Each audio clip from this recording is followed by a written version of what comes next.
Hello, everybody, and welcome to another Kalicube Tuesdays. I'm Jason Barnard, and this is Shaina, and lovely to meet you. You get the song. A quick hello, and we're good to go. Welcome to the show, Shaina. I didn't realize I'd be getting something that epic straight out of the gates. Wow, thank you for that. Oh, right, yeah, okay.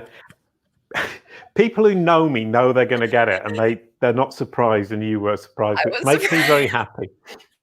This is episode 152, I think, so it's nice to still be able to surprise people after 152 episodes. Lovely to meet you. Great to meet you too. We've actually had a quick chat. We've had a few guests the last few weeks. I didn't explain it correctly, and I didn't say, actually, you know, we're going to be live as soon as it goes. And so people kept pitching up really late. So this time I've made the effort and said, Shaina, can you please turn up 10 minutes before? So we've actually had a quick chat. Now, I had a look at your brand SERP. And if we can show that, what I love about it is you're a social media expert. And of course, social media dominates. You've got LinkedIn, you've got Instagram, you've got Twitter. I don't know which one you focus most on. Is it LinkedIn or is it Twitter or is it Instagram? It's LinkedIn. LinkedIn, I'm able to connect one-on-one with other business owners. It's a B2B platform. So for me, it just makes the most sense to put my energy there. Which is wonderful. And your site is number 2. And I'd just like to draw everybody's attention to the fact that your entity, Shaina, you're an entity, which sounds a bit rude, but in fact, an entity is a thing, an identifiable thing or person or object or company or street or shop or whatever it might be that Google can get to grips with. And what it needs is to know where the home for that entity is. And what you've managed to do is make Google understand that your home, or the home of your entity, as Google understands it, is ShainaWeisinger.com. And it's ranking that very high. And I think for most people, if you search your personal name, you won't see your personal site ranking that high. So kudos for that. Thank you. Brilliant stuff. Next, we're on to videos. And I had a quick look at the videos. Absolutely lovely. You must make absolutely boatloads of videos. Yeah. Yes, my background is video production. So I hope so, right? Yeah, and sure. And the interesting thing is people tend to think that Google will put YouTube videos on the home page of Google, sorry, on the SERP for Google. Yeah. But in fact, we've got Facebook here, and Anton, who's running the technical stuff behind, gets Twitter all the time. Facebook is obviously something Google sees your audience as engaging with in video rather than LinkedIn. Is that true? Yeah, usually. Generally speaking, the Facebook videos that you'll see are going to be me doing something like this with another company or person and just chatting with their audience about how they can help themselves in social. So that makes sense because you have a lot of people who are tuning in live, and then that live broadcast ends up being downloaded or like still on Facebook where people can access it. So that makes sense. Yeah, that tracks. No, that's absolutely brilliant. It's a really lovely point is people think YouTube for my brand SERP. What videos are going to appear when somebody searches my name? And in fact, in your case, it's Facebook because that's where your audience engages. And that's key to your brand SERP. It's where do people engage? What is Google showing? It's showing where people engage, what is relevant and what is valuable. And the third one was YouTube, and I'm terribly pleased with myself here. I say myself, and in fact, it's Anton who's the king of YouTube. And we're ranking in the top few. If we can show that one, please, Anton. Oh. Yeah, no, oh, there you go. We're quite near the top. There we go. You can see us right down there. We're at the bottom of the top, as it were. And on YouTube, I get the feeling there is still quite an awful lot of content, isn't there? Yeah, there's a lot of content that we put on YouTube. Brilliant stuff.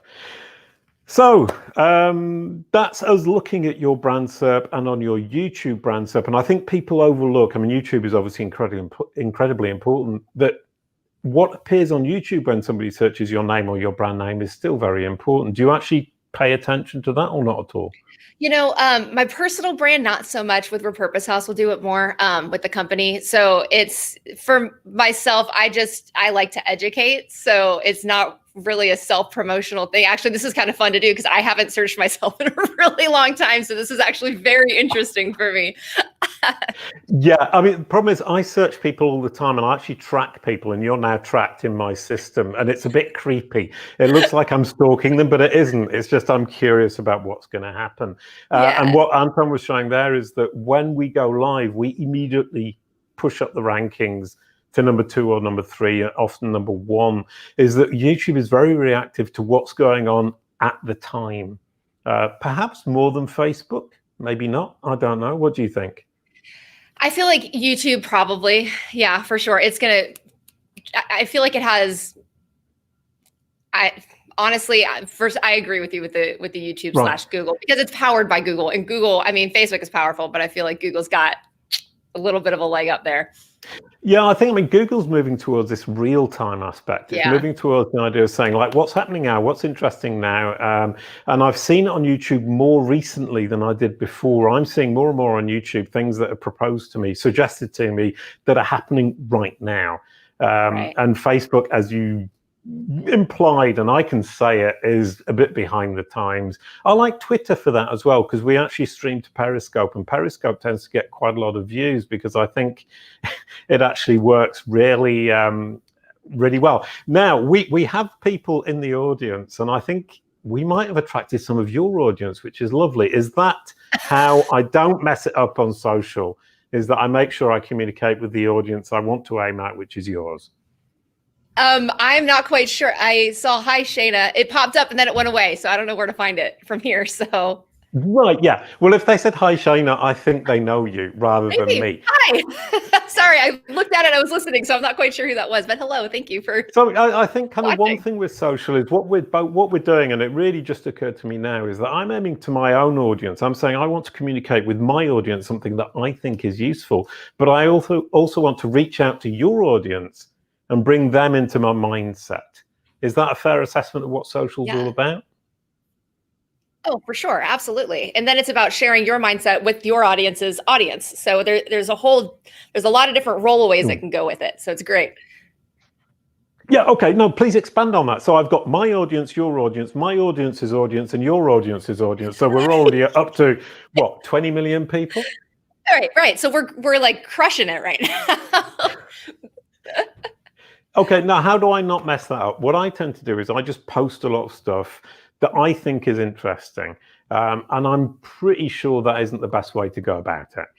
Not generally. I mean, in the vast majority of cases, if you're really starting to pay attention to social media, you're selling something. You're selling a service, yourself, product. You know, you've got something that you're trying to find an end goal to putting a piece of content out on social media, right? The first thing that's important is deciding what is the end goal, and then thinking about how they're going to get to that piece from the social media asset, right? So call to actions are really important. Making sure that you're putting yourself in the user journey. So it's not really about you and what you love. It's about what your audience loves and wants to hear, and how they're going to get to a place where they actually want to take the action, the awesome action of purchase that you're hoping for them to get to, right? But the cool thing about relaying to, sorry, go ahead. No, I'm sorry. I was just thinking kind of like social media is all about me. I'm not me personally, obviously, but me as a concept. I'm going out there and saying, I want to share with the world or express to the world how I feel. And in fact, you're saying social media for businesses at least is about bringing people towards us and to take an action, which is contradictory in terms of what social media was initially set up for. Well, ultimately, it's still about me, but me is the audience.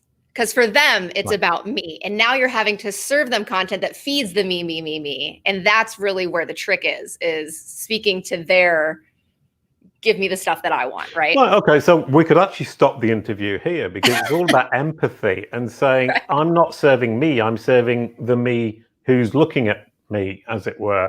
And at that point, as a brand or a person, we're actually going to make a great social strategy. Yeah, absolutely. As long as you have that first and foremost in your head, and that's marketing in general. That's not just social. It's like everybody cares about themselves first, right? And then they start to care about other things. So if you can hone in on the things that they care about, that's going to be the first massive stepping stone into a great marketing strategy, whether it's social or wherever.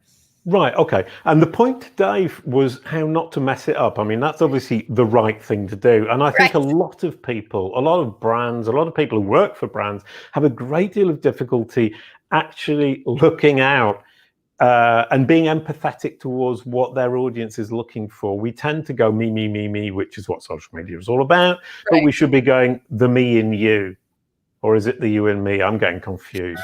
It's very meta. I don't, you know.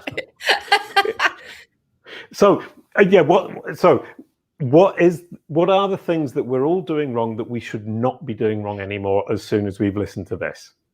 Don't be about me, you as the person. That's, nobody cares about you until you've made them feel like you care about them. So, you know, leave yourself out of it. Like, educate, do things like that. Don't make it about like how awesome you are. One thing that I had a lot of former clients when I was in the video world ask for is like, we want to do all of these videos about how awesome we are and put them all over YouTube and social media. I'm like, no, because nobody cares about you. They care about themselves. They will eventually, hopefully, care about you because you've given them pieces that help them care about themselves. But first, let's talk about the stuff that actually makes them want to engage in the first place. So stop being about me at the beginning, and you can eventually get there, but Right. it's like a relationship. But I think there is a problem, is that we tend to see these stars of social media who talk about themselves and they get the audience. So you think that's where I should be. But in fact, what you're saying is we need to build up the empathy, the you and me, or it might be the me and you. I'm getting confused again. But we get to a point at some point where people are actually interested in what we have to say. Is there a tipping point that you can define?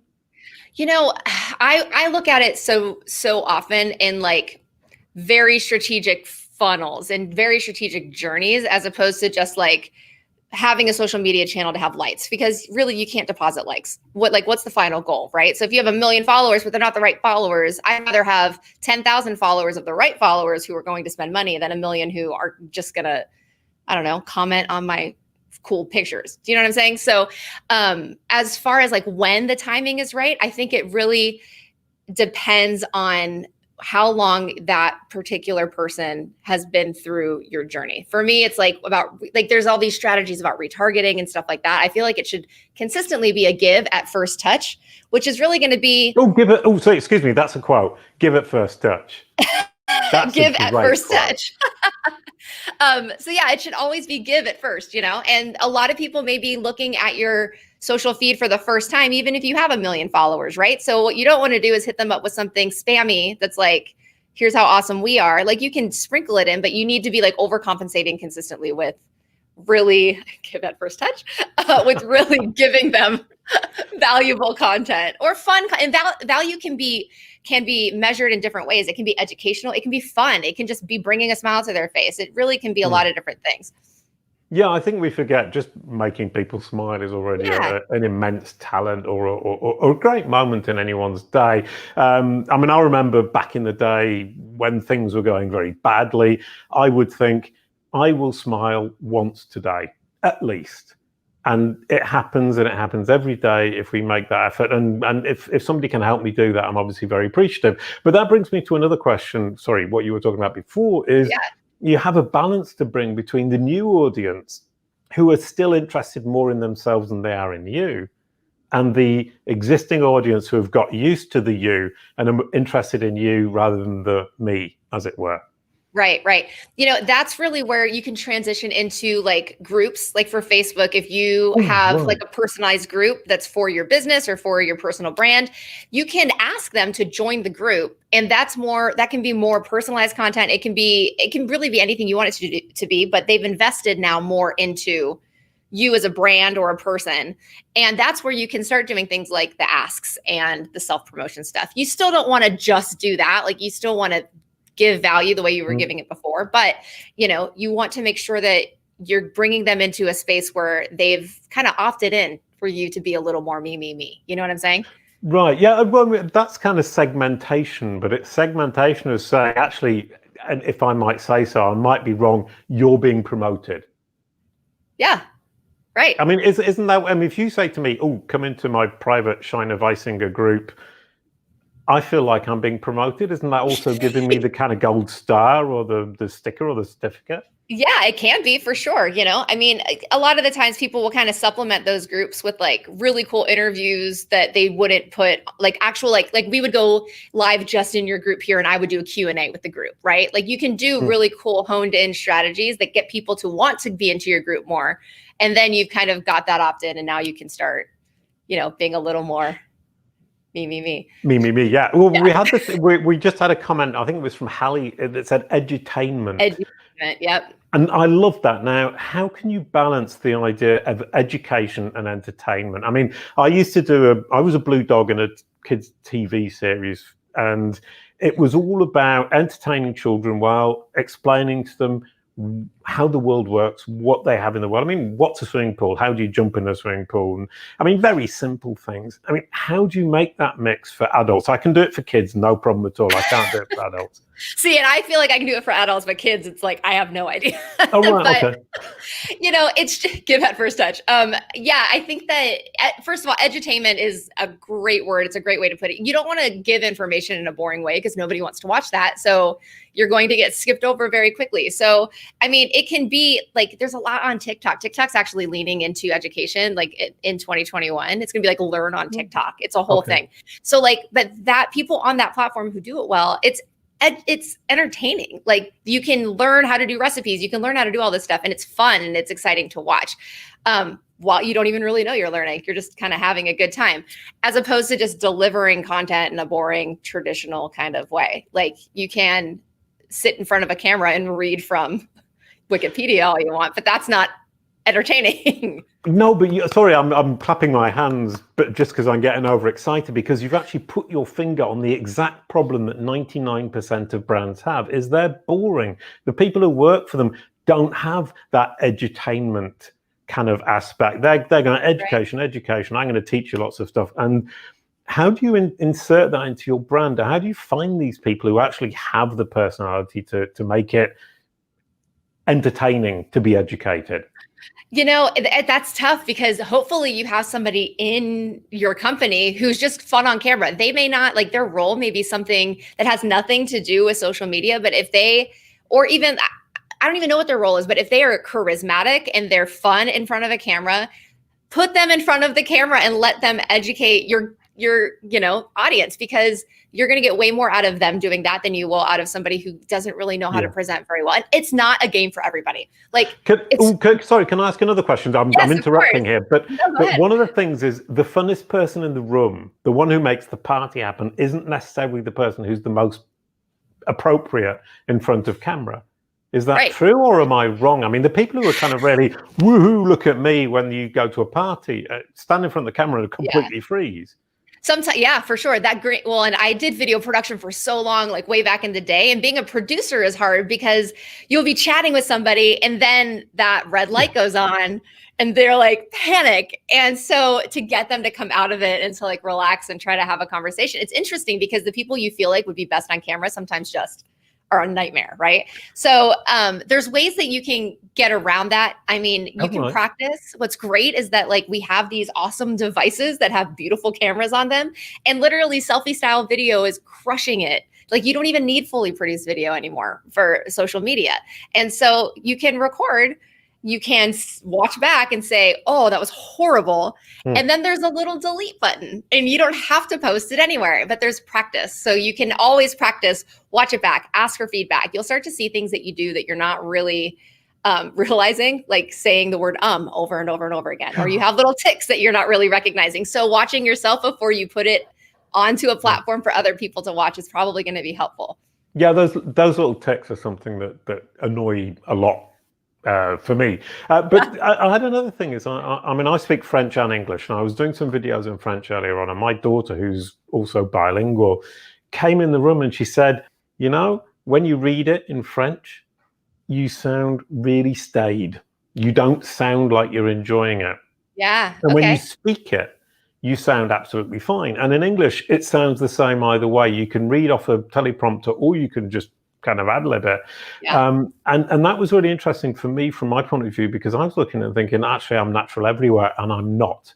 Right. I freeze when I see the words written in French, because French is my second language. Not enjoying French. Right? I love French. I just don't like reading it.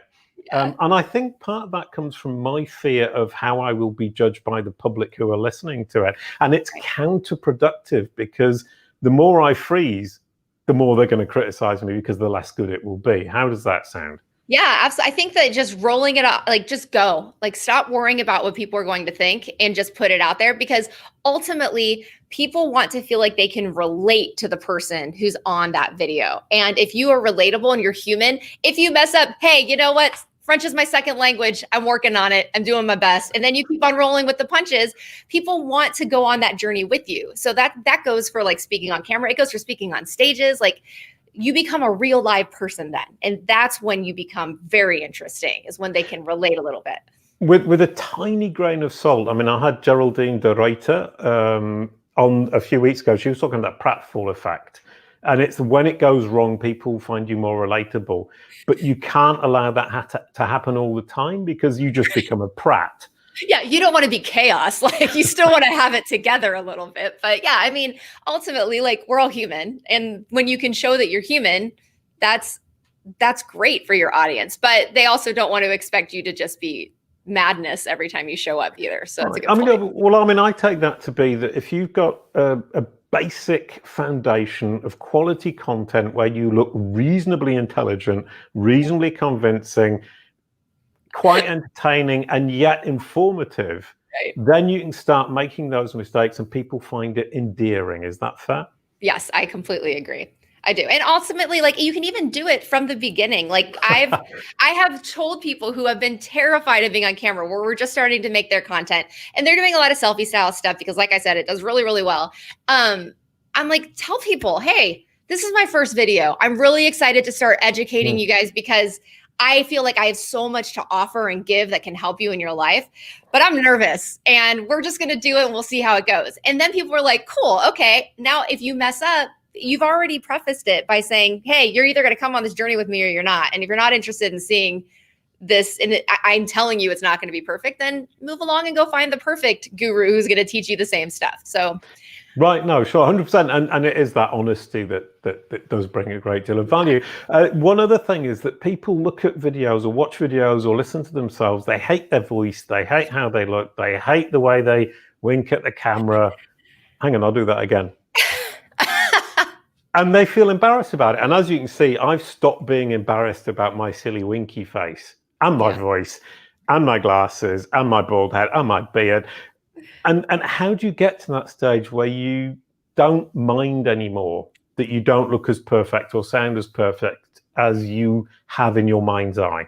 You know, I don't know that there's some like secret process to get to that. I mean, in life in general, how do you get to a place where you're like, I don't care what people think? Like, that's tough, right? So I think never. Sorry. Yeah, right, exactly. So, but what I would say is, if you go, like, I can guarantee you, anybody who is a great content creator who has a large audience, the very first handful of videos they did were a mess. And they were for sure, like, their hair was funky, their lighting was terrible, they were tripping up on their words.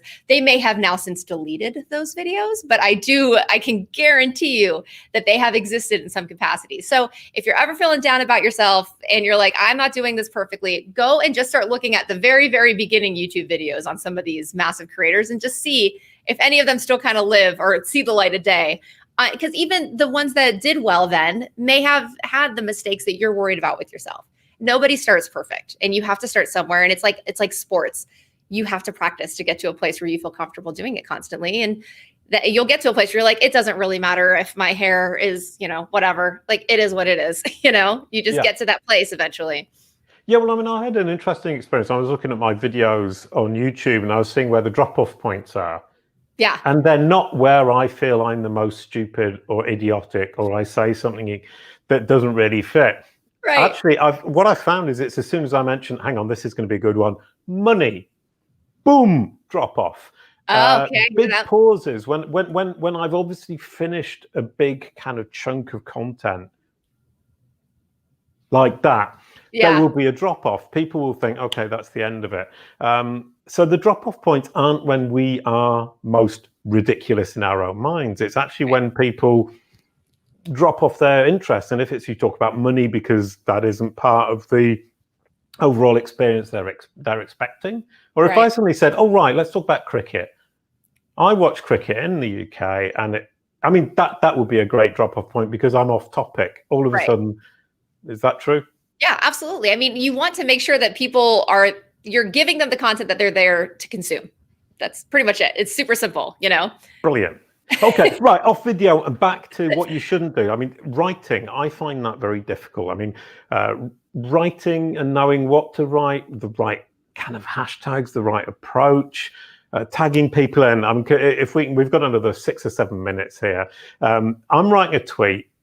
I just kind of write, I think this is fun. Here we go. Put a couple of hashtags in, tag in somebody I think might be interesting. That's not the way to do it, is it?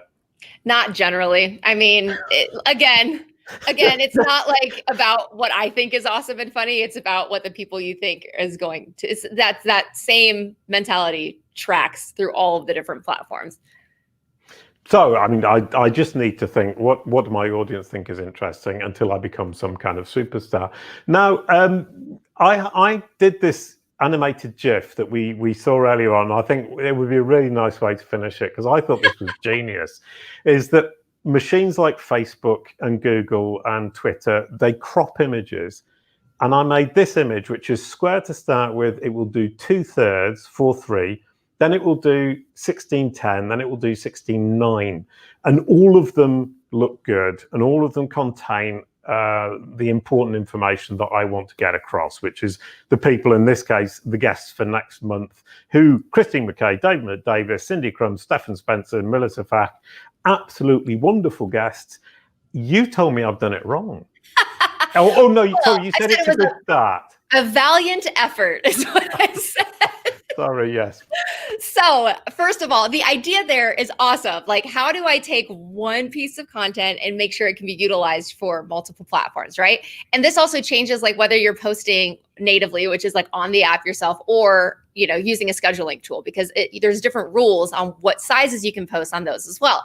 So what I had mentioned was you're missing one really important aspect ratio, and that's vertical for stories, because you're going to want that image for stories. You can post it on actually vertical, like portrait size video or images are doing really, really well too. So you're missing like the tall aspects because you're eliminating some of, idea was awesome, but you're all wrong. You're just missing some of the platforms that you can utilize it for later. And the other thing to note is that platforms will crop it themselves, but sometimes there are better sizes to post on these platforms that perform better than others, whether or not they're going to crop. You know what I mean? So like Twitter optimizes for landscape images. It just is what it is. But we also know that you're going to want a square that can actually, you can do portrait on Instagram, but you want it to be able to crop down to square properly, because on your actual profile, it's going to be a square when they look at it. Instagram is like the king of cropping everything. So you want to start on IGTV with video vertical, right? And then you want to preview it to your feed. And then that's, portrait size, which is 2x3, the little tall one. And then it's got to crop down to be on your bio. So it's like, you got to be ready for all of these crops to happen. Sure. I mean, but no one image can possibly fill all of those ideas. And basically what you're saying is I was being very lazy. I was saying I'm going to make one image and it's going to work for everything. And in fact, I should make, it actually comes down to 2 images. My same image reworked for the vertical that will then be cropped to the smaller size? Or am I still oversimplifying and still being terribly lazy? Well, you can technically do it that way. I think about how I use a platform that will automatically post to a bunch of my different channels, right? And I know that if I start with a square and put the post on LinkedIn is going to want it to be landscape. So what it's going to do is add bars. So you'll have gross black bars. So you really want to post the shape that's supposed to be on the platform natively, But if we're trying to just save time and cut corners, it is what it is. You know, you do what you can. But a scheduling tool isn't the worst thing either to help with that problem. No, sorry. Can I bring that back and bring it into Yeah. 2 chunks then? I mean, the image I created was for my site. So when somebody clicks on the link, it shares it and it's still reasonably okay in Sure. whatever platform. But what you're saying is now, if I want to go up to the next level, I need to make the different images for the different platforms that truly suit that platform and post to them using the image that's actually created and designed for that platform. Is that true? That's true. That's totally true. The only exception to that is going to be like if it's video, IGTV, because it's going to crop multiple times. So that's where you know, okay, I need to make sure it works. And all, like, just FYI for the friends filming out there, if you're going to do an IGTV video on your phone, selfie style, make sure your head's right in the middle, because when it previews to the feed, it's going to cut off the top of your head. Can I ask a question?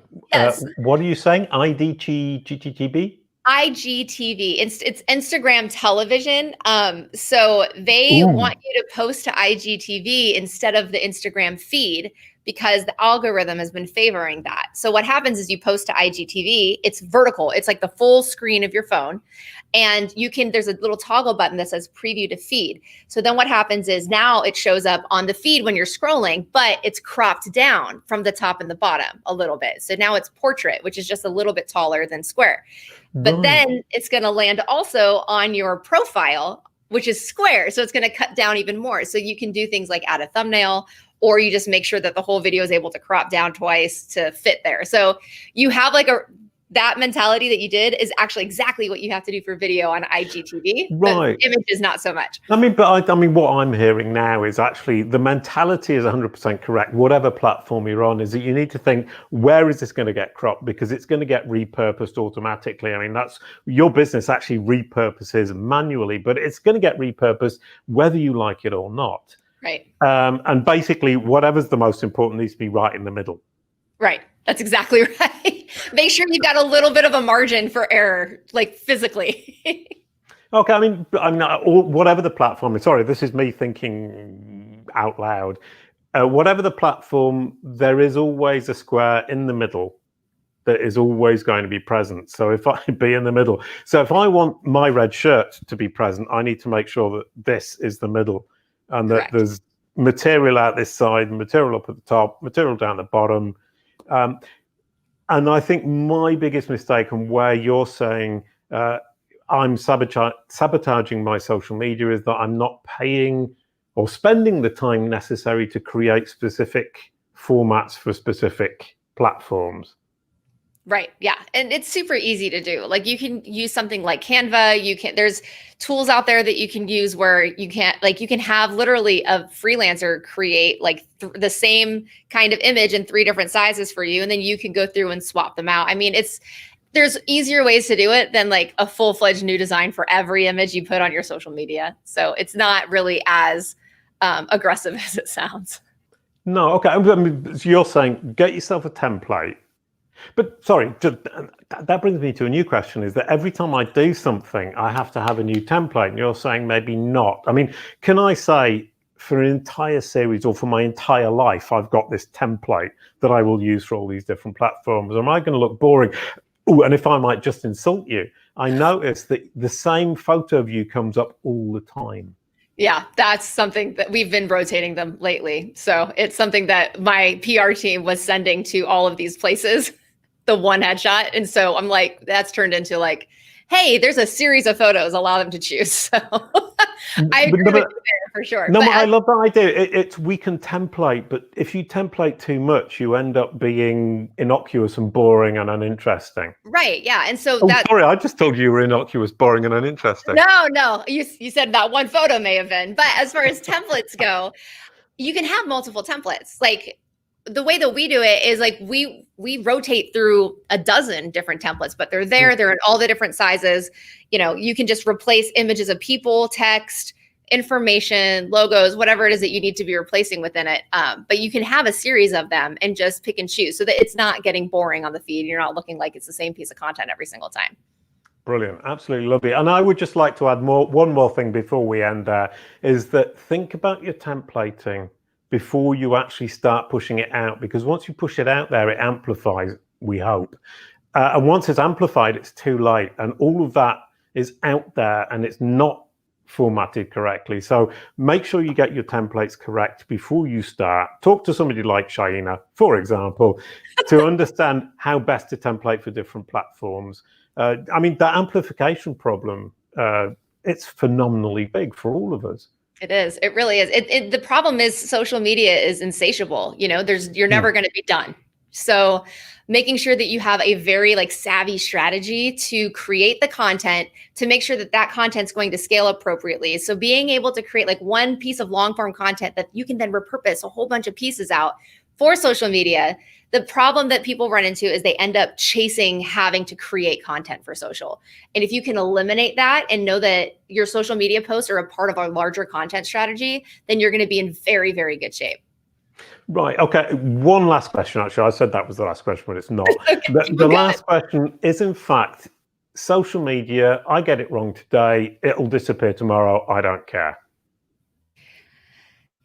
Yes and no. I mean, yes and no, as far as okay, so for instance, Facebook has a 5-hour time span on social posts, on social media feeds. So when you post up something on Facebook, if nobody comments on it or shares it or whatever, it has 5 hours to live that people will see it. And then that's it. That's it. Unless people go to your social profile and start scrolling and looking for that piece of content. So yes, it dies quickly, but it always kind of lives there forever. You know what I mean? It just depends on how you're going to look at it. Is it something that's going to hit somebody without them looking for it, or are they going to dive into the archives and do a deep search on it? What is that thing is I post something and I'm hoping it's going to kind of catch in that first 5 hours on Facebook or whatever it is, in 20 minutes on Twitter. And if it's wrong, if I've messed up, I really hope it doesn't. So kind of basically, if I've got it wrong, it lives forever. If I've hit that sweet spot. Right. So yeah, getting it wrong is a really bad idea. And that's how you shouldn't sabotage your social media. Thank you so much, Shaina. That was absolutely wonderful. Please, everybody who's been here today, join us next week and next month. In fact, we've got a big SEO month, which is going to be a great deal of fun. Thank you, Shaina. You were absolutely wonderful. I found that incredibly informative. Thanks, Jason. A quick goodbye to end the show. Thank you, Shaina. Thank you. Bye, guys.